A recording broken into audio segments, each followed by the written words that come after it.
Hi, my name is TJ. This is my second Flosstube. It's going to be my working project, plus some old projects that I have hanging out in a closet. There's no FaceTime today. It's all just going to be shots of the thing, mostly because I look really tired and my hair is a mess. And I don't really want to do anything about it. So the working project that I've got going on is Santa Baby by Terrance Nolan. It is a pattern that I bought in 2004, started in 2015, and I've been working on it very slowly since, just because I haven't really been stitching as much as I have in the past. But I'm hoping to change that. So this is Santa Baby. So this week I've been trying to stitch more, and I've managed to actually do quite a bit. I managed to get most of this part of the wing filled in, and I'm starting to outline for the next part of the wing, the next sort of dark section, and it's turning out quite nice. I've got the body done, I've got the other wing. You can see some of the sparklies in it. It's all confetti stitching. And then I've got the hat started that's in the body. So that's Santa Baby. So with my works and my finished works that I've got hanging out in the closet, I do have others that are on the wall, but these are just the ones that I have sort of sitting out in the closet. This is a little freebie lavender and lace that she put out one year. I guess, I picked up quite a few of them because I go out to my parents for Christmas and the local stitching store had them, and every year it was a new one. So one year I didn't have my stitching to do, and I took this, we picked this up and I did it over the space of a couple of weeks. And it's just a little cute little freebie. There's not much to it, a little bit of beading. And this was done in 1996.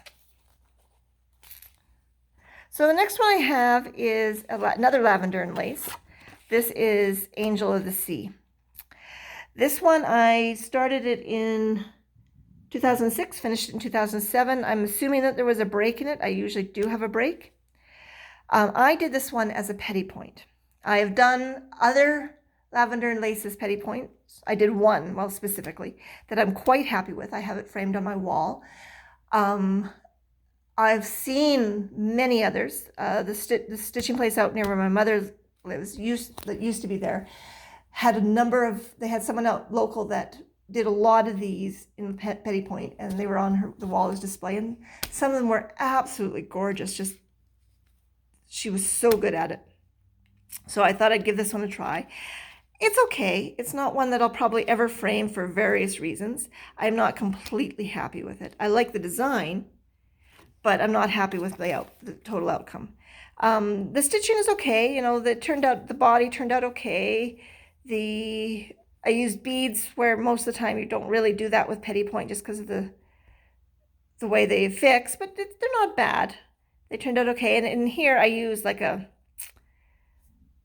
clear beading filament, which is not the nicest thing to work with, but it doesn't show up. If I were to get it framed, I'd have to find a really good framer because it needs a really good stretching job, but I'm just not happy with the face. I don't like the way the face turned out. It's just doesn't look right.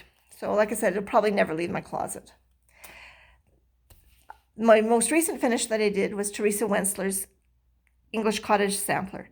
I started this one in 2010. I finished it in 2015 with at least one break. I'm not sure of how long. And it was my most recent finish. And just for, interest's sake, as I'm working on a project, mostly I work from photocopies. I photocopy the design, usually more than there's actual pages because of overlap and, just the way designs usually are. I do not mark as I go. I never have. I may in the future, who knows, but I am not someone that marks as I go. The most that I'll do is something like this, where in this one here, you can see the little red spots. Those were just to keep track of the leaves that I've done. So they're kind of the most marking that I've done. But I am not someone that uses marks. I'm not someone that uses highlights. And this is the finished English Cottage Sampler. And I am very happy with it. I quite like it. I like the way it turned out. I like the colors. It's turned out quite well with the borders. At some point here, I will get it framed. It's mostly now just a matter of me finding a framer. Sometimes because I haven't had things framed. I had a framer that I loved many years ago, but she, I think, gave up the business and went and is doing other things, so she is no longer available. I have had a couple things framed since then, one of which I'm not happy with, and the other one I'm happy with, but I don't know if they're still framing, so I just have to find out if they still are or not. But I love Teresa Wensler's stuff. I know she's no longer currently actively designing. I know there were issues that she had with publishing rights and companies, but I have a number of patterns to do. I have a number of patterns that I've done. And so yeah, so this one, like I said, I've done I quite like it. And just for curiosity's sake, here is the back. I am not the tidiest of stitchers. Because I do a lot of confetti stitching, I am not someone that does parking, and my backs tend to be a bit messy, but generally it works out okay, and I don't generally have big issues. This one needs to be trimmed up a bit. You know, what I'll do is I'll come along and trim up some of these tag ends so that they don't hang over when I do end up getting it framed. But generally, no, like I said, generally it's not been a big issue, and it works out okay. So the last ones I have are ones that I was going to turn into cushions. I never did, mostly because of cats. So the first two are Teresa Wensler's again, and they're her fruit and floral wreaths. I finished one in 2002. I don't know when I started it. I didn't make a note of it. I started the other one in 2002, finished it in 2004. Again, I'm sure with both of them I took breaks. And they're done on a 28 count platinum cashel linen. And so that's the pattern for those.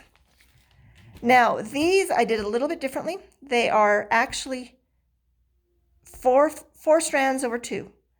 And I did that in effort to make it kind of like it gives it that tapestry look. It doesn't show up so much on camera, but when you see it in person, it's kind of got a weight to it, a heaviness to it, a denseness to it. It's not the easiest way to stitch, certainly, especially with Teresa Wensler's because they're so dense. Anyway, so like for instance, what you're doing in here, it is very hard sometimes to get the needle through, and the back stitching can be very difficult.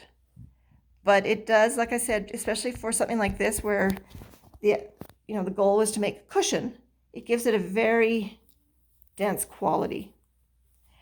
And just to show you the back of this 4/2, you can see that it is a lot of threads on there, just for the amount of threads. But because, again, it is so dense, they don't really show up from the front view. And this is the other one, the other wreath. Again, 4/4. I don't know if it really shows up when you look at it close, if you can really see. It doesn't really focus. I really need to get a real camera. But that is the second fruit and floral wreath. So the last one I've got here for today is something I was mostly doing it as a experiment. I'd seen hardanger on displays, and I thought that was quite interesting. I loved sort of the technique to it, and so I thought I would, and I happened to come across this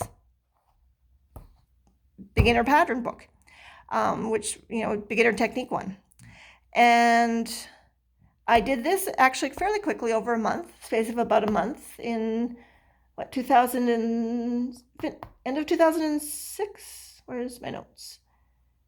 2003, December 2003 to January 2004. So it took me about a month. Again, I was going to make it into a cushion and didn't. So it's on the same fabric, as far as I can tell, as the floral wreaths. So it's a 28 count cashel linen in platinum. So like I said, this was a learning book, and it's got a number of projects in it.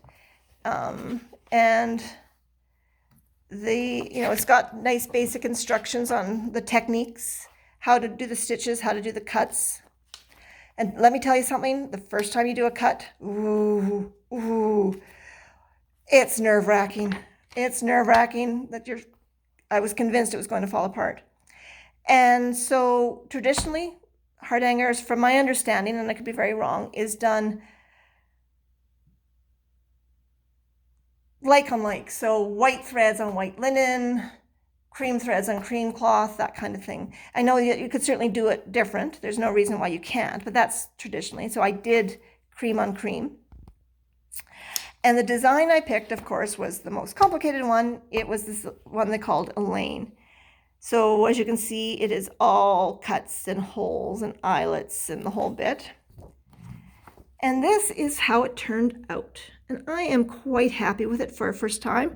Now there's a few little spots where the ends, you know, the ends are a little bit uneven. You know, there's some, I don't know if it's just loose tags or, you know, not imperfections.